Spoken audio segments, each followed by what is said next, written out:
Food systems are at the core of future agendas for sustainable development, which include a historic global commitment to face and suppress poverty and hunger. Food systems crucially depend on natural resources like water, soil, land, minerals and fossil fuels, terrestrial and marine biodiversity. The food that surrounds us in our daily life, the food that we grow, produce, consume, trade, transport, store and sell is a red thread that globally connects people and prosperity. Therefore, it is fundamental to rethink our approach to food systems towards a more sustainable one. The food systems approach allows us to highlight the complex relationships between the food chain and the social and environmental contexts where it displays its materiality, affecting people's foodscapes and local resources and environment.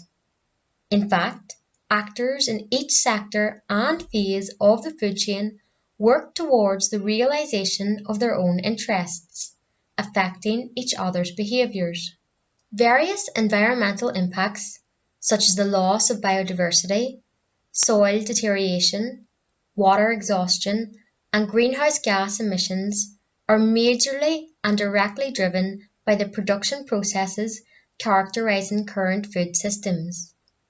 Most of the environmental impacts result from the use and abuse of chemical components like antibiotics, pesticides, plastics and hormones, which alters natural processes and can lead to contamination of the quality of air, water and soil.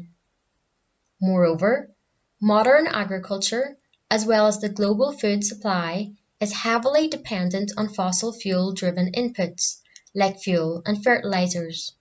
Consequently, the cost of food continues to rise following the increase of fossil energy prices, and biofuel production becomes more and more attractive.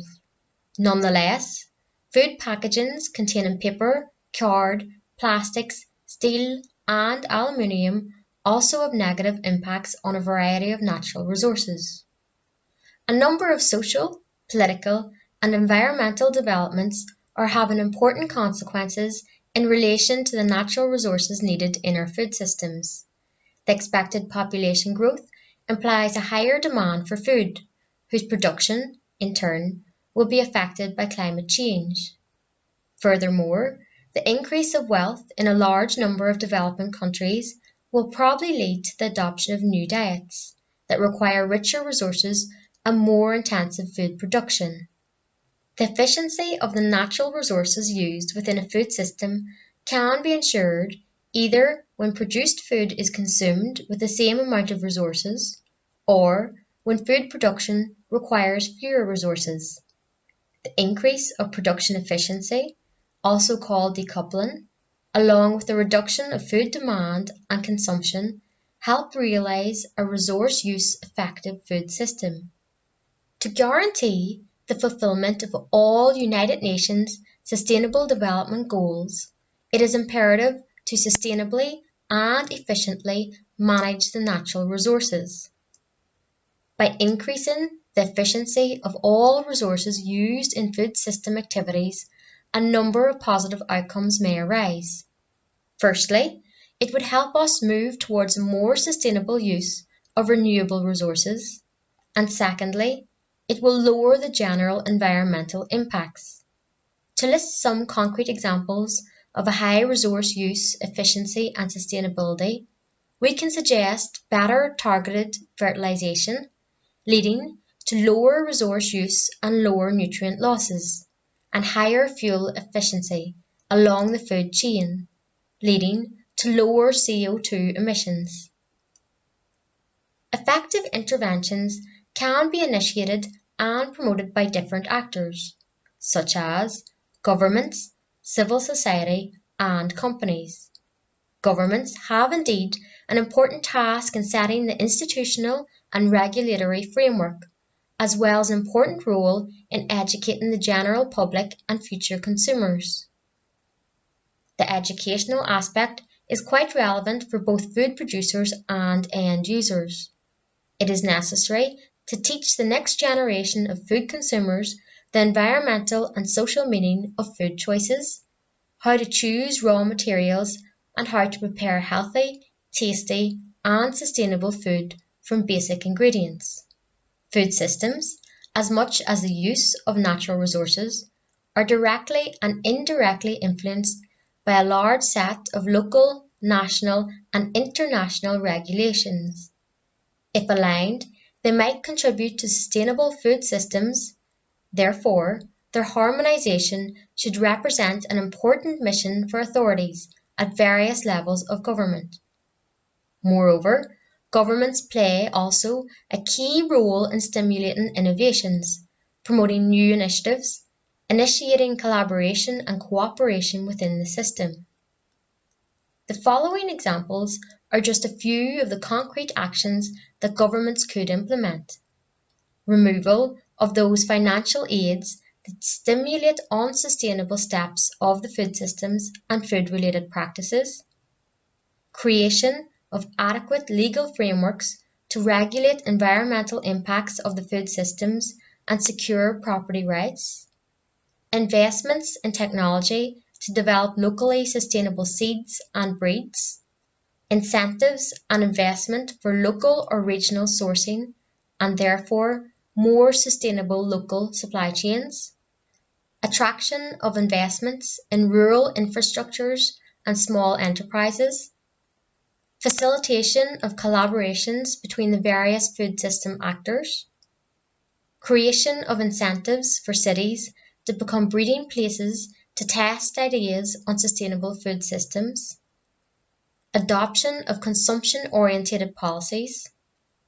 Implementation of monitoring systems to control the status of the natural resources as well as their environmental impacts.